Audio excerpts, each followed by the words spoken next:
de Santiago Moraes, una canción elegida por uno de los invitados que nos van a estar acompañando hoy. Una linda guitarra para arrancar la mañana. Muy tranquilo, de a poquito.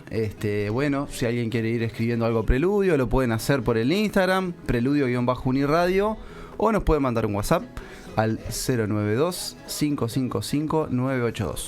Bien, en el día de hoy vamos a estar conversando durante todo el programa sobre masculinidades, ¿no? Como Cami adelantaba, vamos a tener dos invitados. Una columna en el primer bloque de un conocido ya integrante del equipo, y en el segundo bloque una entrevista. Ahora los vamos a presentar a ambos. Un poco el columnista viene teniendo una continuidad en relación a la temática y nos va trayendo invitados que van como complementando, ¿no? Exacto.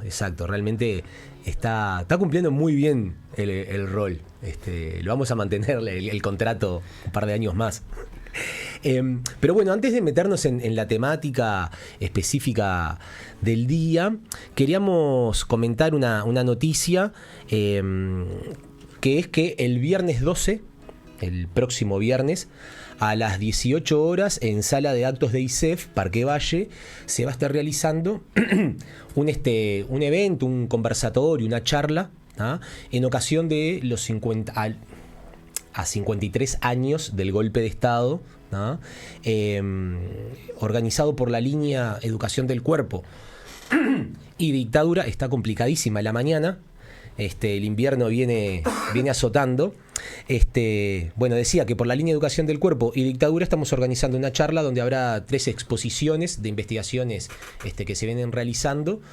Y a su vez, como invitada va a estar Sabrina Álvarez para estar comentando los trabajos. Esto, reitero, va a ser viernes 12, 18 horas, en Sala de Actos de ISEF. Es una charla abierta, así que todas y todos aquellos que les interese la temática vinculada a pensar las cuestiones del cuerpo y dictadura se pueden acercar. Igual eso lo vamos a estar compartiendo también en las redes. Muy bien. Así que colocada la noticia, bueno, vamos a ir dando comienzo a la columna. Así que, como decíamos, en el primer bloque estamos recibiendo un compañero, un amigo, docente del ISEF, del Departamento de Prácticas Corporales, magíster en Teoría y Práctica de la Educación por la Facultad de Humanidades y Ciencias de la Educación. Estamos recibiendo a Andrés Rizzo, mejor conocido como el Toto. Bienvenido, Toto. Gracias, Cami. Gracias, Gato. Buen día. Qué bueno estar acá de vuelta, la verdad. Agradecerles por el espacio. Cada vez que me invitan me siento como muy halagado, y también me lleva mucho tiempo de trabajo, pero es algo que disfruto mucho. Espero, ya empezaron a decir tantas cosas que ya siento un poco más de presión de las que ya sentía antes. Bueno, empezamos escuchando esta canción para abrir el programa, que se llama Milonga del Dedo, que es una canción de Santiago Moraes, un músico que también vamos a escuchar más adelante. Y yo se la quería dedicar a Agustín Lucas. Dice muchas cosas la canción, pero dice una cosa que me hace pensar en él, que es cuando habla de que tiene un corazón que está en el detalle, y me gustó como para regalársela. Y también elegí a Santiago Moraes para el inicio y también para más adelante, porque después vamos a ver un poco, no creo que esta columna, pero sí en otras, la historia de esta canción, ¿sí? Pero, o sea, después escúchenla con más detenimiento, sugiero, y capaz que interiorizarse un poco más de la historia, porque es para mí un símbolo de la masculinidad del bien, esa canción, con todo lo que trae. Bueno, para empezar vamos a hablar, yo les decía esto de la masculinidad en el espacio, o la masculinidad espacial, pensando principalmente a partir de 2 lugares que son la casa, la masculinidad en el hogar, y también la nación, la masculinidad en la patria.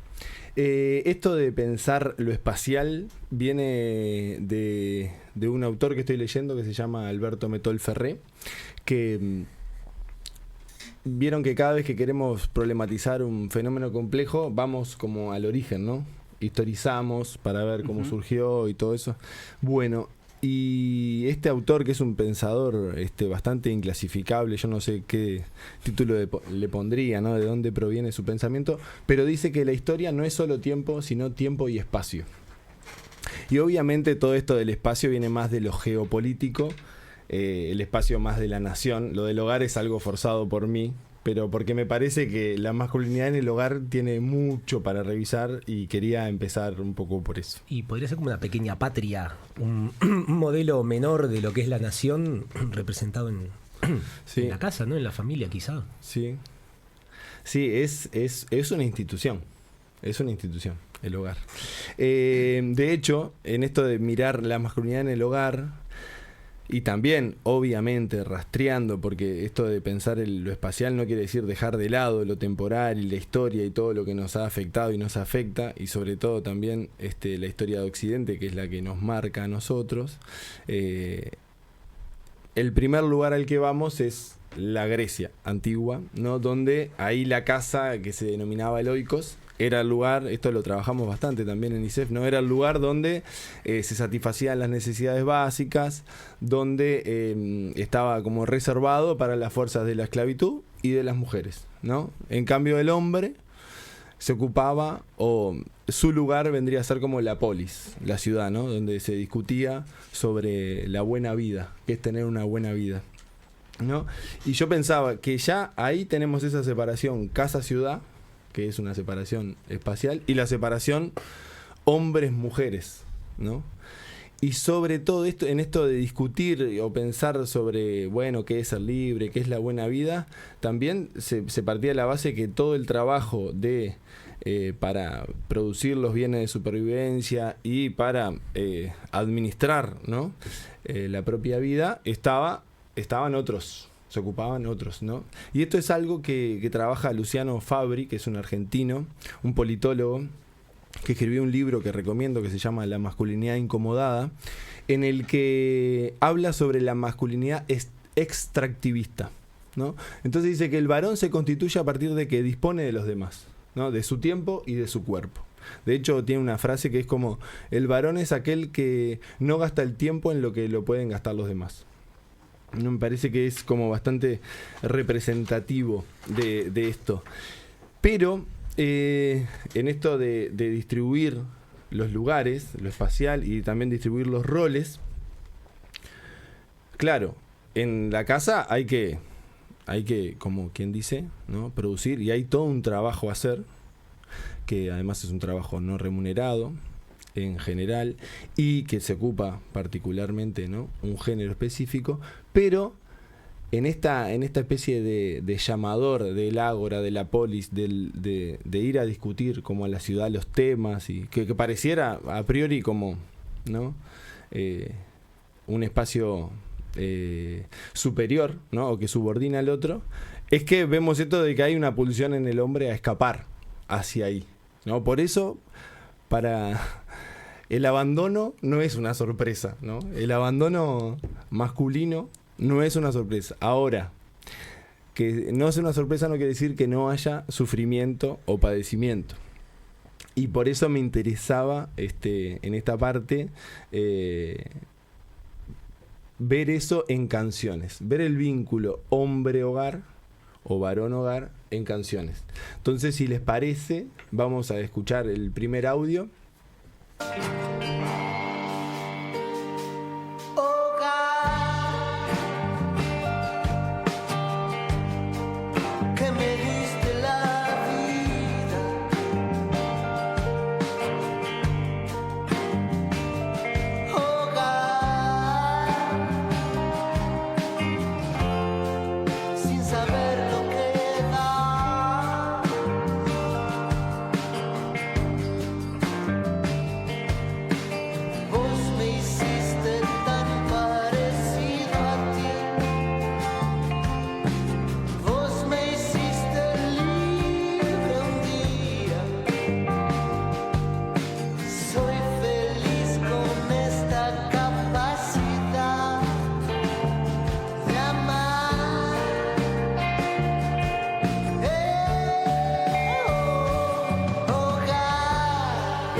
Bueno, bien, este era el primer audio, que me parece que es una canción hermosa, que se llama Hogar, que está en un disco que se llama Hogar, o sea que también venía muy a tono, de donde también de ese disco es la primera canción que escuchábamos, Milonga del Dedo. y donde la letra es bellísima. O sea, escuchamos solamente un fragmento, ¿no? Después habría que escucharlo más, pero ya en ese fragmento habla de la libertad que dio el hogar, de hacerlo parecido, de darle capacidad de amar. Hay toda una serie de imágenes que levanta, y sin embargo, el tono, la sonoridad de la canción, yo la escucho por lo menos como sumamente oscura, ¿no? Entonces pensaba que también ahí hay algo que trabajamos en la primera columna, o que hablábamos en la primera columna, de la ambivalencia o la ambigüedad de la masculinidad, ¿no? Que es algo sobre lo que vamos a ir también repasando como sensaciones encontradas y contradictorias. Ustedes, si quieren interrumpirme y comentar algo sobre lo que les despierta la canción, bienvenidos los comentarios. Si no, después de esta canción pasamos a escuchar la segunda. Yo, una cosa que me generó ahí, tuve que salir rápido y volver. Y entonces no escuché todo el fragmento, pero cuando volví a colocarme los auriculares, la forma en cómo dice una palabra, no sé si hace un juego de palabras, si es porque tenía que entrar en la métrica, pero me resonó a lo que venías diciendo anteriormente de esta relación que al hombre, en realidad, como que la libertad se la da la posibilidad de que otros en la casa, por ejemplo, administren el hogar, ¿no? Y él dice: me hiciste libre un día con esta capacidad, como la capa, como me resonó ahí a la capa, ¿no? de un superhéroe que te permite volar y salir. No sé si le quedó intencionalmente o no, pero me evocó a eso que decías. Mira, con interioridad. Sí, la capa. La capa, sí, lo dije así, esa capacidad. Pero bueno, son... Sí, creo que tiene ahí como todo un juego en la métrica y en la melodía muy que entra en lugares no comunes. Bueno, si les parece, entonces escuchamos ahora el audio número 2, otra canción que también remite a esta relación entre varones y hogar. A cualquier parte menos a casa, por favor. Ahí saben lo que quiero ser y lo que soy. A donde sea, mientras no sea ese lugar donde las calles traman dónde terminar. Bueno, bien, acá tenemos a Gonzalo Denis, más conocido como Franny Glass, un artista magistral, que ya arranca diciendo, ¿no?, a cualquier parte menos a casa. Ya ahí va en otro camino, y la idea de casa en este caso, igual acá, no sé, vamos a interpretar las canciones, pero no es que las canciones estén hechas para interpretar, son alegóricas, la música es alegórica, es perfecta también, todo lo que digamos en verdad empaña, pero bueno, es un espacio también para propiciar, no sé, algún tipo de reflexión. Pero es interesante eso, como dice, ahí saben lo que quiero ser, ¿no? Como en un punto, me conocen demasiado, pero también saben lo que soy. Entonces como que tampoco pareciera que se espera mucho de mí, ¿no? Como yo lo veo, como me sentí muy identificado con esa idea, me pareció también genial porque como que estimula a salir, pero no a salir como del hogar en ese tránsito que veíamos antes, sino como a salir del lugar esperado, ¿no? Y del lugar común, y pensar como otra forma. Por eso la traía, esa fue la razón por la que la escogí, más allá de que no es tampoco el interés interpretar la música, y espero que nadie se sienta mal por eso. No, claro, no quiere decir que estemos diciendo que el autor, ¿no?, de la canción, de la letra, esté diciendo esto, exacto, o sea, en su forma de ser, ¿no? Exacto. O sea, como un disparador, sí, para poder totalmente jugar a pensar acá. Exacto. Y bueno, y vamos a escuchar la última canción, el último son todos fragmentos, ¿verdad? Las canciones, esta se llamaba Cualquier parte, por favor, es del disco Canciones de Amor para el Fin del Mundo, que también la recomiendo escucharla, es muy linda. ¿A dónde va lo común, lo de todos los días? El descalzarse en la puerta, la mano amiga.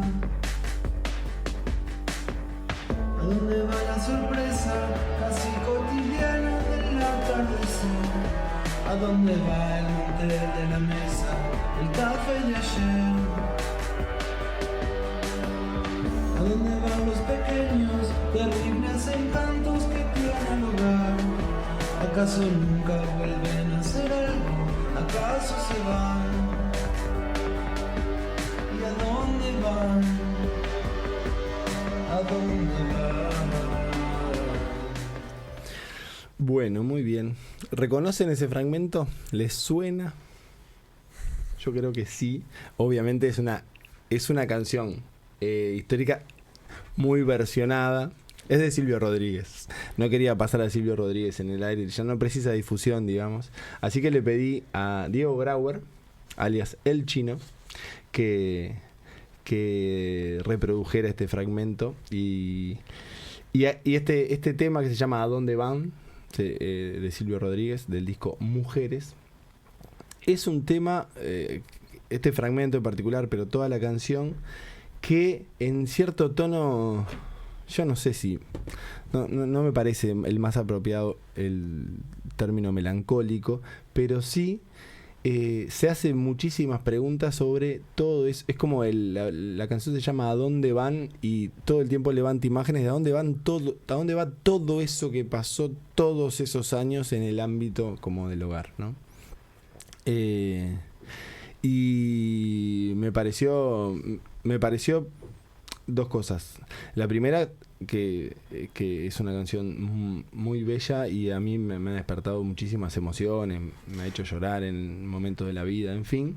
Pero también tiene esto de que reconoce que lo que pasa en el hogar o en la casa también es parte, porque la pregunta es ¿a dónde van? Es como, no solamente es importante la vida pública y lo que sucede puertas afuera, que obviamente es importante y va mucho en ello, sino que también lo que pasa en ese espacio que en la antigüedad, como lo veíamos, era un espacio solamente como para satisfacer las necesidades básicas, digamos, como que no había ahí trama, ¿no? Es como, bueno, el tema levanta todo lo que sucede ahí y ¿a dónde va todo eso, no? Como un poco tratando de... Rescata el valor de lo cotidiano, ¿no?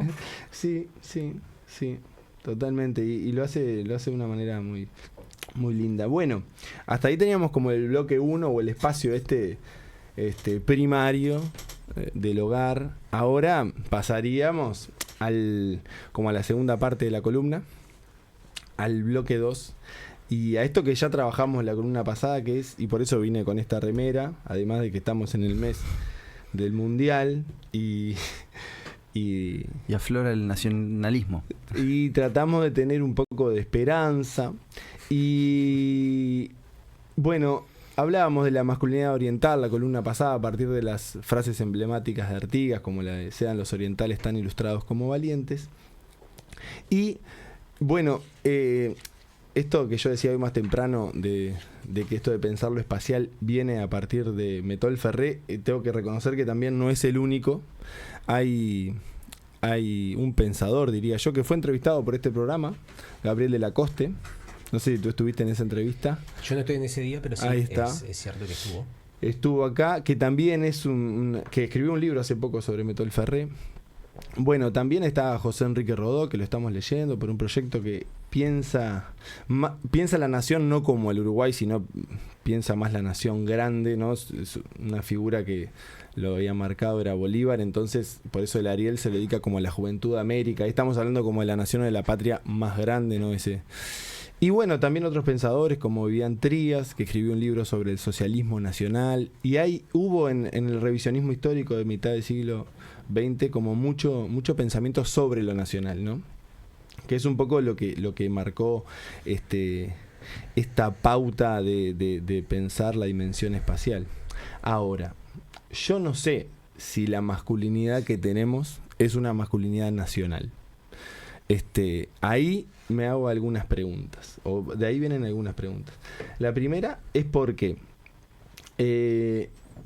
según estudia un argentino que se llama Pablo Kopelovich, que estudia los colegios, cómo se forma a los varones en los colegios nacionales de Buenos Aires, pero yo creo que sirve en líneas generales, habla de un concepto que se llama homosocialidad, que es la socialización entre varones, ¿no? Donde supuestamente la intención era formar a la élite dirigencial es decir, para ocupar el espacio público, ¿no? Y donde evidentemente estaba restringida la participación de las mujeres.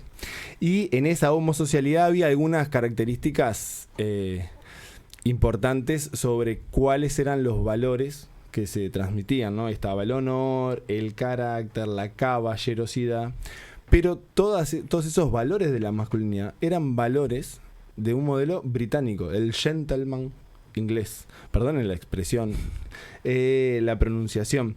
Y entonces ahí yo empecé, articulado con estos autores que piensan sobre lo nacional, a decir, ¿qué pasa con nuestra masculinidad? Porque nosotros hablamos de masculinidad oriental, pero si hablamos de masculinidad oriental estamos hablando de la masculinidad argentina. Porque cuando somos la provincia oriental, es la provincia oriental de las Provincias Unidas del Río de la Plata.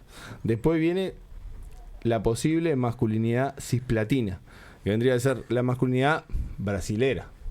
Y finalmente, la masculinidad que se consolida es la masculinidad de Inglaterra, cuando decide constituirnos como nación para ser el estado tapón entre esas dos posibles potencias, Argentina y Brasil. Entonces ahí quedamos, bueno, ¿cuál es nuestra masculinidad? O finalmente, si es una masculinidad sudamericana. Hay una pensadora uruguaya, Rosario Peirú, que en un libro sobre historia del Uruguay dice que al Uruguay, así como al doctor Francisco Laprida, en el poema Conjetural de Borges, le llegó su destino sudamericano, ¿no? Pensando sobre todo a partir como de la segunda mitad del siglo XX. Y voy a leer un fragmentito de ese poema conjetural. Decía Laprida: yo, que anhelé ser otro, ser un hombre de sentencias, de libros, de dictámenes a cielo abierto, yaceré entre ciénagas. Al fin me encuentro con mi destino sudamericano. Entonces surgen... ¿De qué año es eso, Toto? El poema conjetural,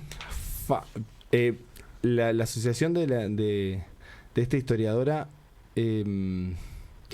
es de la década entre el 30 y el 2010, analiza ese periodo uruguayo. El poema no sé de qué fecha es. Debe ser comienzos. Sí, debe ser de la década del, no sé, 40, 50.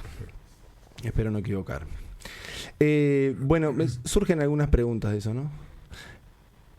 ¿Por qué no pensar que vivimos hasta ahora nuestro destino masculino y oriental trazado por quienes nos inventaron? ¿Es mucho pensar que en la masculinidad se juega la construcción de la patria del futuro? Evidentemente es mucho, pero no vamos a dejar de decirlo. Ya estamos llegando al final. A mí me gustaría contar que este ejercicio que hacemos acá parece solitario, pero no lo es. Y también es un ejercicio que nace a partir de que, nosotros queremos comprender la masculinidad o tratamos de propiciar elementos que nos permitan ver de qué se trata, porque la masculinidad causa daño a propios y ajenos. Entonces, nuestro interés de comprender este fenómeno es un interés que va como en un sentido de ir curando, ¿no? Y para curar es necesario reconocer cómo es la inteligencia de ese fenómeno. Y para reconocer la inteligencia, imagínense que no es nada sencillo, no sé ustedes, pero bueno, somos varones y voy a hablar más a nivel personal. A mí, que soy varón, no me parece nada fácil comprender la masculinidad ni mi masculinidad, ¿no? Pero no por eso hay que dejar de hacerlo. Por eso un poco hablamos, aunque no sepamos.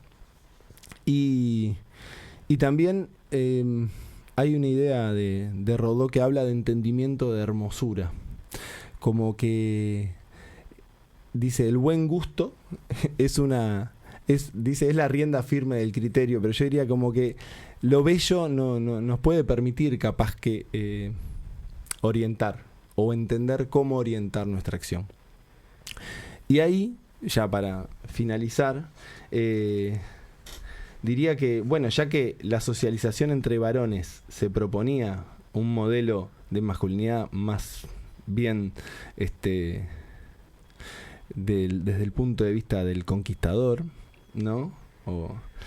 Ahora, capaz que sería interesante, o pienso yo, ¿por qué no desmasculinizarnos entre varones, ¿no? Y tratar de encontrar algún ideal bello, valioso de la masculinidad que nos ayude a entenderla también y a transformarla, porque yo diría a reparar, porque reparar tiene como dos acepciones, ¿no? Reparar como reparar y reparar, ¿no? Sin usar otras palabras. Y para eso vamos a escuchar ahora vamos a escuchar a Rubén Olivera en un tema que se llama A pesar de todo, del disco Los Otros Días, porque ya en esto de proponer otro modelo para pensar la masculinidad, y ya no vamos evidentemente a buscar ser líderes o héroes, ¿no? Creo que acá se trata más bien de otra cosa, en todo caso, de una retirada épica del campo de batalla, si es que eso alguna vez pasó en la historia. Y por eso la idea es, bueno, contentarnos con otro final, como propone Rubén Olivera, contentarnos con la luz de un sol frío. Bien. Bueno, se nos viene también todo un evento que de alguna manera hay un choque de masculinidades. Siguiendo un poco tu razonamiento, encontraremos, no sé, masculinidades o imaginarios de masculinidades chocando. Y me preguntaba si no hay también, por ejemplo, en el caso del deporte, una búsqueda de una identidad masculina uruguaya en esto de la garra charrúa. Me quedé como con esas cosas resonando a partir de lo que traías. Y la pregunta que podemos atar para el segundo bloque, que decías, bueno, hay que desmasculinizarse, hay que cambiar la masculinidad. En el segundo bloque vamos a estar hablando con Nicolás Sosa y un poco, bueno, a ver si de qué se trata esta búsqueda. Espacios que quieren generar espacios justamente para transitar esos caminos, como para traer esas preguntas, para las reflexiones, intercambiar. Ya estamos adelantando un poco, pero el segundo bloque vamos a conversar con eso. Fue docente mío Nicolás y un poco la idea también de preparar en esta columna, dejar alguna cosa previa para ese trabajo, porque acá lo que hacemos es tratar de pensar un poco, pero también no dejar de lado, y cada programa tiene eso, ¿no?, a las personas que realmente ponen el cuerpo y están trabajando, ¿no?, con los asuntos, como fue en el caso de Néstor y de Rubén. Bueno, muy bien. Andrés Totó, muchísimas gracias. Yo te diría gracias a usted. No, gracias. Sí, no, dale, ¿qué ibas a decir? No, que bueno, eso, nada, la escucha de la canción que me parece que nos va a aportar. Bien, nos vamos al corte con la canción y volvemos para un segundo bloque.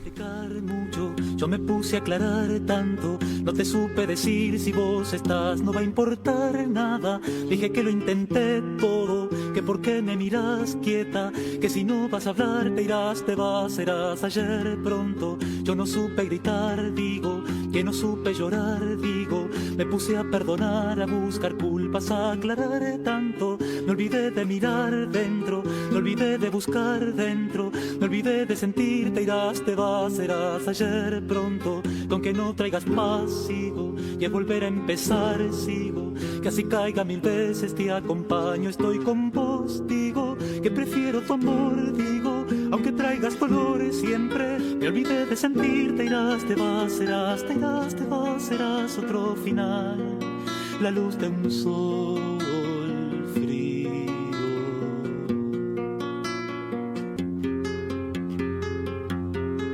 Yo me puse a explicar mucho, yo me puse a aclarar tanto, no te supe decir si vos estás, no va a importar nada. Dije que lo intenté todo, que por qué me miras quieta, que si no vas a hablar te irás, te vas, serás ayer pronto. Yo no supe gritar, digo, que no supe llorar, digo, me puse a perdonar, a buscar culpas, a aclarar tanto. Me me olvidé de mirar dentro, me olvidé de buscar dentro, me olvidé de sentir, te irás, te vas, serás ayer pronto, con que no traigas más, sigo, y en volver a empezar, sigo, que así caiga mil veces, te acompaño, estoy con vos, digo, que prefiero tu amor, digo, aunque traigas color siempre, me olvidé de sentir, te irás, te vas, serás, te irás, te vas, serás otro final, la luz de un sol frío.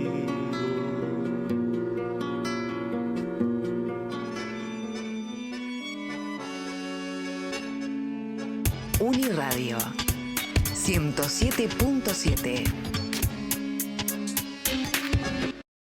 Regresamos con Preludio.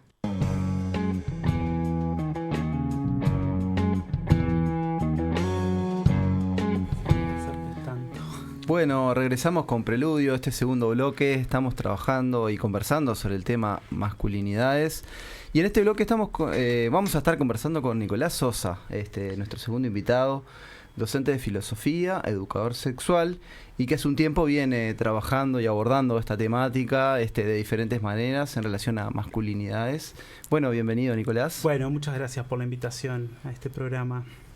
Y bueno, a nosotros la primera pregunta es más como personal de cómo llegaste, vos cuándo se te despertó esta inquietud, si se quiere, cómo es que llegás a formarte y profundizar en estos temas. Bueno, como comienzo, hace muchos años, yo hace bastantes años soy docente y bueno, en algún momento estos temas me empezaron como a calar más desde un punto de vista de análisis, de ver el mundo en el que vivíamos, sobre todo, bueno, mi propia trayectoria vital. Ya de chico empecé como a ver cosas que me interesaban en relación a este tema de las masculinidades, sobre todo lo que tiene que ver con lo conflictivo, que es lo difícil que es ser varón cuando sos niño, las cosas que te gustan y no te dejan hacer, las que deberías hacer, ¿no? Entonces uno ya empieza como a elaborar también ciertas incomodidades sobre el tema y bueno, eso devino en un proceso de formación que bueno, me formé en masculinidades.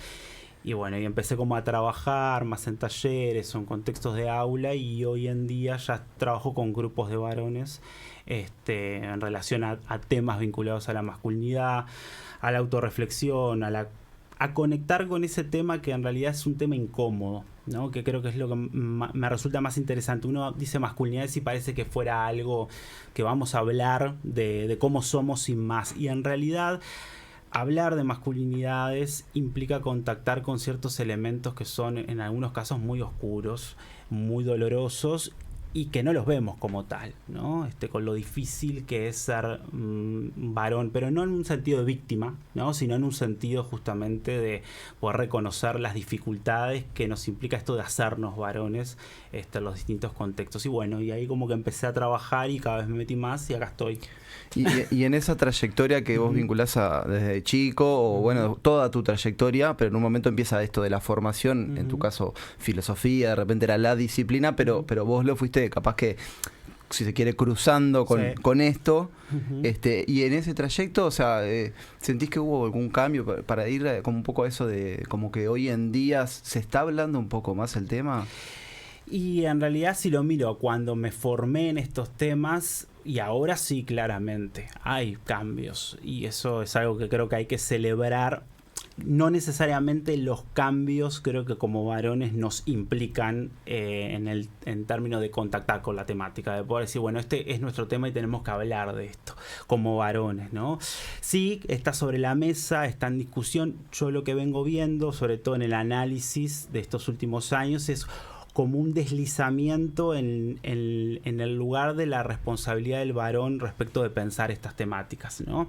Si miramos hace 10 años, sobre todo los movimientos feministas, hay una demanda respecto de las violencias, bueno, respecto de la convivencia, los lugares a los que podemos aspirar los hombres y mujeres, pero en estos últimos años yo percibo, es algo muy, muy, muy incipiente, no tengo estadística de esto, es una mera percepción, que hay como una pasada de posta, bueno, ahora les toca a ustedes, ¿no? Y creo que hay algunos varones que están haciendo ese ejercicio de poder empezar a pensar que este es un tema que no solo que nos convoca, sino que es nuestro tema. Y tenemos que poder hablar de eso, contactar, conversar, intercambiar, reflexionar. O sea, tenemos que abrir dispositivos como para poder poder sobre todo mirarnos desde un lugar un poco más sensible respecto a este tema, que a veces caemos en esto de, bueno, es mi culpa, no es mi culpa, soy responsable de qué he hecho mal, qué tengo que hacer, ¿no? Como una cosa más operativa, y en realidad creo que hay un trabajo anterior para hacer colectivo respecto a la revisión, ¿no? Bueno, ¿qué implica ser varón hoy en día, ¿no? Que no es nada fácil. Ahí fui como elaborando y en estos años creo que me he encontrado como un poco más involucrado profesionalmente, pero también personalmente, porque empecé a conocer a varones que tenían muchas ganas de hacer algo y no sabían qué hacer. Entonces, bueno, se fue generando también eso. Nicolás, y me surgen dos preguntas. Uh-huh. Una, quiero atarlo con esto último que decías, ¿no? Empezaste a conocer varones, empezaste a conocer varones que querían hacer algo y no sabían qué hacer.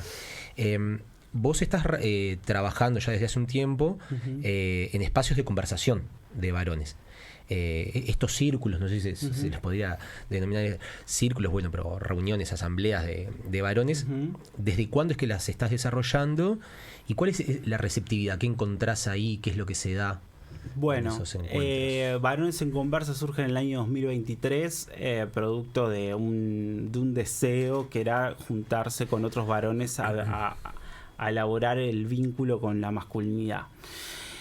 En ese año, bueno, empezamos con grupos de varones, vamos a decir que no era estable el grupo, sino que iban cambiando, ¿sí? Es decir, como abiertos, como eso mismo, como una suerte más asamblearia sobre distintas temáticas.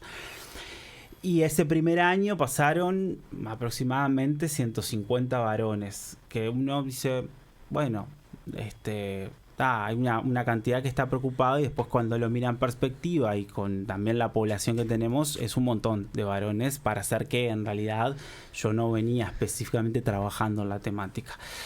Eso me hizo reconocer que había una demanda y bueno, y se generó como un espacio más estable con un grupo más estable de trabajo, y bueno, y ahí empezamos como a intercambiar las preocupaciones, que creo que es lo más interesante de este espacio.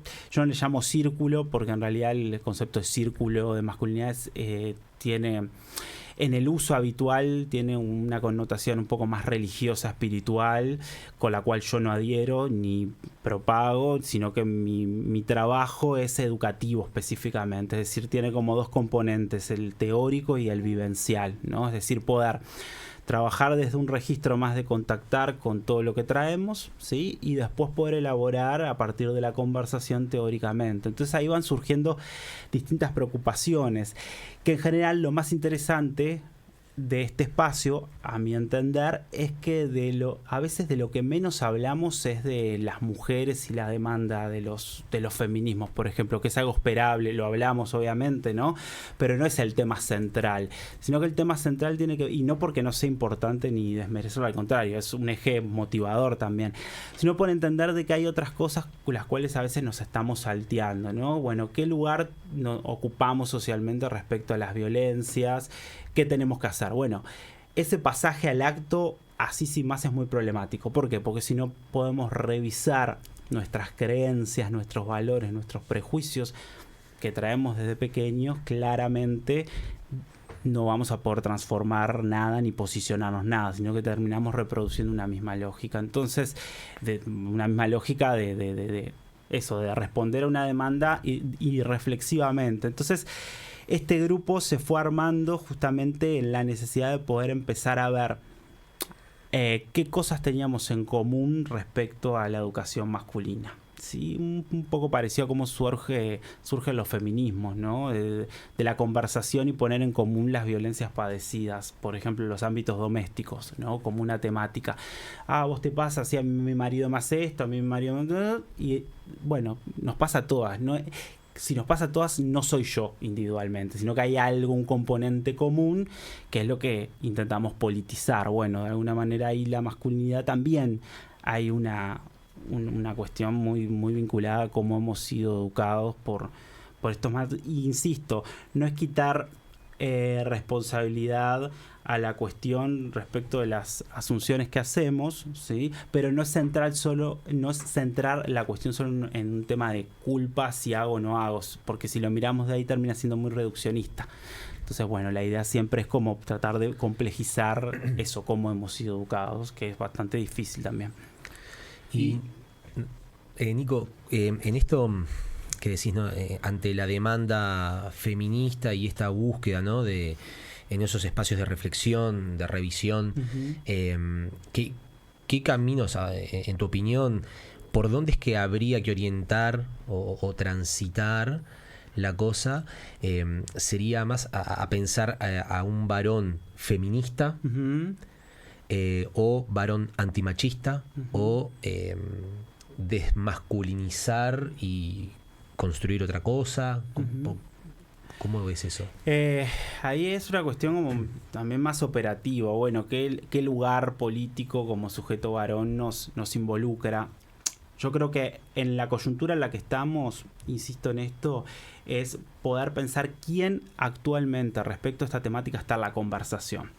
¿Por qué? Porque parece que cuando hablamos de masculinidades y de varones estamos hablando de que todos los varones están implicados y todos los varones participan y todos los varones todo, y en realidad ese juicio es erróneo.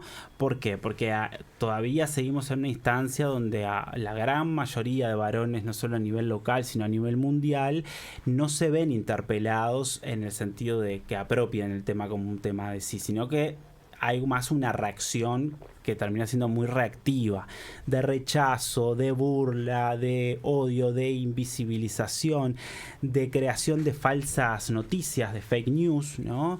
De una circulación justamente que desestima estos temas como temas relevantes o temas reales incluso, ¿no? Cuando a veces surge el tema, ¿no? de nuestra responsabilidad o nuestro lugar o lo que sea vinculado a la masculinidad, sí aparece como una cierta batería de conceptos que no conforman una teoría sino una reacción, ¿no? Ideología de género. A las mujeres también son violentas, no están así, y aparecen estadísticas mágicas. Entonces, ¿qué nos muestra todo eso en relación al panorama en el que estamos? Que es esa supuesta categoría homogénea para pensar qué tenemos que hacer todavía no está conformada.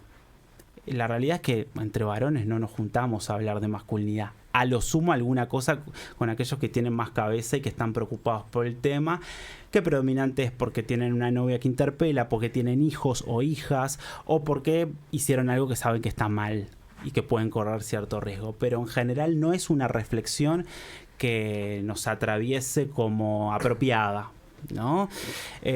Como propia. Entonces, respecto a la posición, creo que hay también como un interés inmediato de pronunciarnos respecto a los feminismos. Esto todos los 8 de marzo lo vengo discutiendo hace como varios años porque es la misma discusión. ¿Los varones van a la marcha o no? Parece que nuestro único tema es qué les respondemos a las mujeres y a las feminidades, ¿no? Y en realidad creo que hay que pensar y elaborar otras cosas antes, que tiene que ver con cómo nos vinculamos con esa masculinidad en el sentido de salud integral.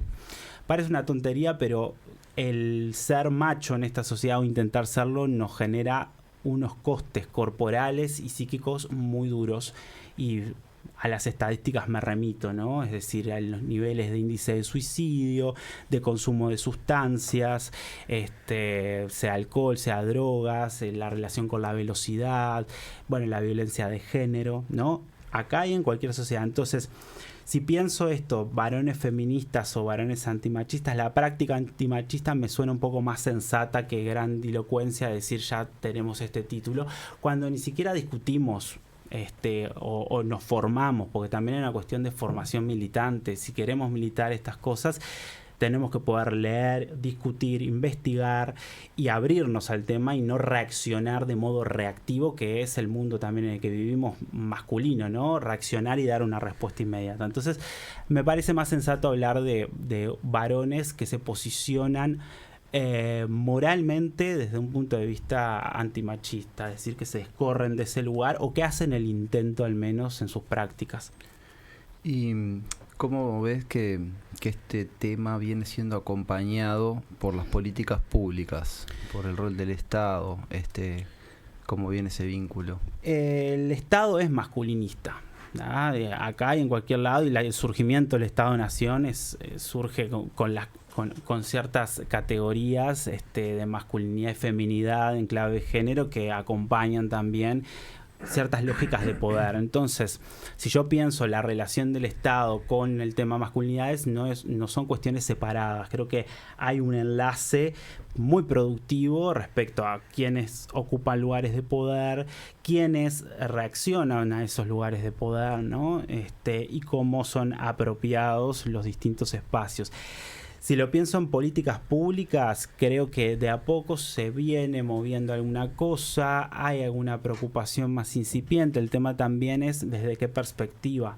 Yo trabajo desde una perspectiva educativa y por definición la perspectiva educativa implica una prevención y orientación en el tema. Es decir, no cuando ya pasó algo, vamos a decir un hecho concreto de violencia, sino poder elaborar para que las distintas trayectorias vitales no desembocan, ¿no?, en una masculinidad violenta, por ejemplo. Entonces, creo que esta administración, sobre todo, las intendencias están haciendo un movimiento, la Facultad de Psicología también, ¿no? Está elaborando investigaciones. El trabajo, yo vengo del palo de la educación sexual integral, entonces también yo trabajo en Sexur, entonces hacemos un trabajo importante, tenemos un curso de hecho de formación en masculinidades.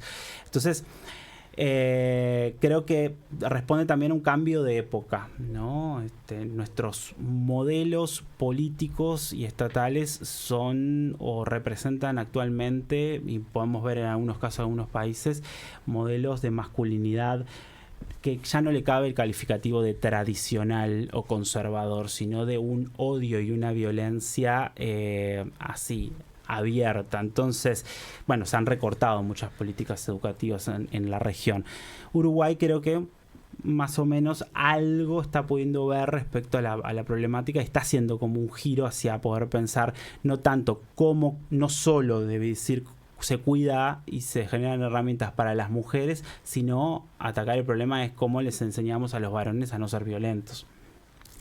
Nicolás, y tú venís trabajando a nivel educativo, como decías, con diferentes grupos y edades, ¿no? Sí. Desde adolescentes hasta en estos grupos de conversación de varones. Leía en una nota que salió en La Diaria, creo que era esa la nota, que los grupos estos de varones va de 25 a 45 años aproximadamente, una cosa así, pero que el promedio es en 30 y pico, pero trabajás con un margen bastante amplio, desde adolescencia hasta adultos. Y nos cuesta, vos también decías, es algo que a los varones nos cuesta hablar de esto. De alguna manera, ¿por qué eso?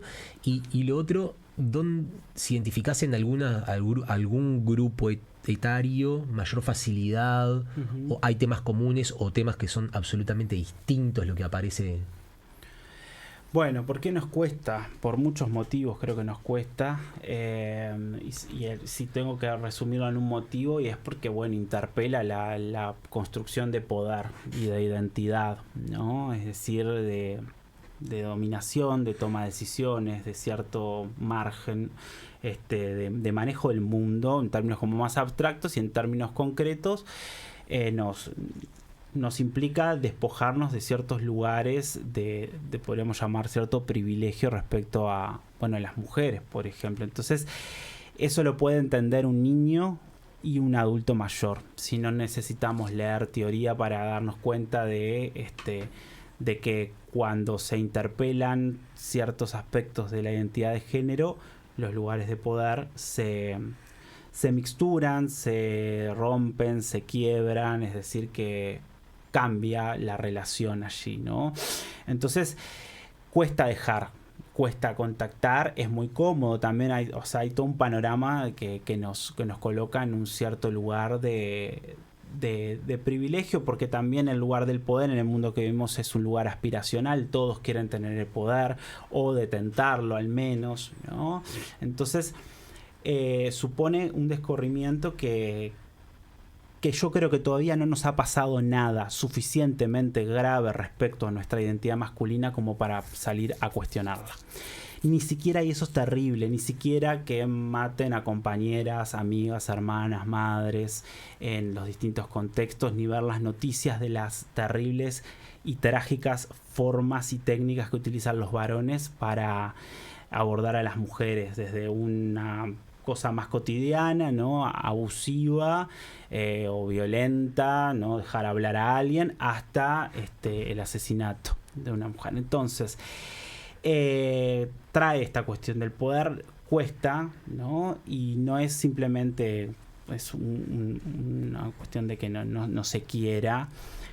Sin embargo, creo que hay personas que sí, que están como más sensibilizadas por distintos motivos y empiezan a buscar. Si pienso en franjas etarias, ninguna tiene una predominancia respecto a estos temas de desarmarse, hablar, ¿no? Poder decir, bueno, no hay ninguna edad que digamos que sea propicia, que tenga más desarmado. Sí, bueno, contextos más que edades, ¿no? Ciertos contextos. Yo creo que el feminismo, los feminismos han hecho o han cimbronado mucho, sobre todo en los contextos de relación de pareja y, como decía recién, de hijos. Las que más interpelan son las novias y las amigas a los varones. Entonces, bueno, ahí es como, bueno, o haces o no va más, ¿no? Y uno ahí dice, bueno, no quiero perder, pará, ¿qué hago, no? Y esto no es por una cuestión de tutela, sino por una cuestión de punto de partida. Si nunca me lo planteé como problema, el tema de la masculinidad, bueno, aparece con una relación de pareja, ¿no? Cuando nos damos cuenta de que hay ciertas condiciones de desigualdad en la toma de decisiones, o bueno, la crianza, o los proyectos de vida, o las tareas cotidianas de la casa. Entonces, creo que eso no aparece como una preocupación de la teoría abstracta, sino que es en concreto. Entonces yo diría más que por edades, en esos contextos aparece la interpelación, y gracias que aparece la interpelación, porque esa interpelación nos devuelve que eso que nos defendemos muchas veces a capa de espada, o que los varones defienden a capa de espada, nos hace mal. Nos hace mal en términos de salud, nos hace mal en términos integrales, y nos cega también respecto de eso, cuáles son las prioridades en la vida y cómo generar cierto bienestar. Bueno, llegamos al final del programa y nos dio para conversar bastante. Te agradecemos, Nicolás, por haber participado del programa. Capaz que si querés dejar como un lugar, un espacio para contactarse, ¿no? Esto que estuviste hablando de estos espacios, bueno. Bueno, en realidad la circulación de información es más por redes sociales. Está el Instagram de Varones en Conversa, que bueno, que la idea es difundir cierto contenido que ayude, como eso, que mueva más que ayude la reflexión. Y después el otro, que es un poco más grande, que ya tiene más años también, que es de género y filosofía, que bueno, que eso que vos decías al principio mixtura esta cuestión de la educación más desde una perspectiva filosófica, pero también en sexualidad. Son como las dos vías de contacto. Bueno, muchas gracias entonces. Martín, nos vamos y nos encontramos el miércoles que viene. Bueno, muy bien. Nicolás, muchísimas gracias de vuelta. Y nos encontramos, como dice Cami, en el próximo programa. Y nos vamos con un tema de Jaime Ross, igual que ayer.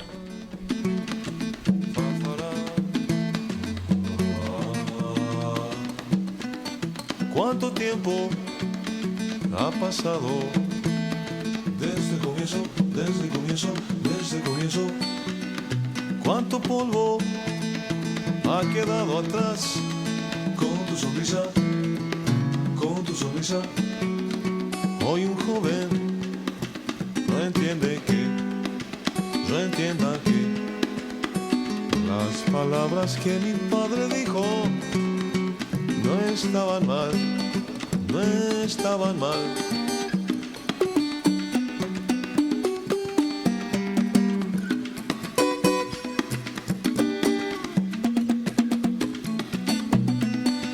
Cansado de tanto estar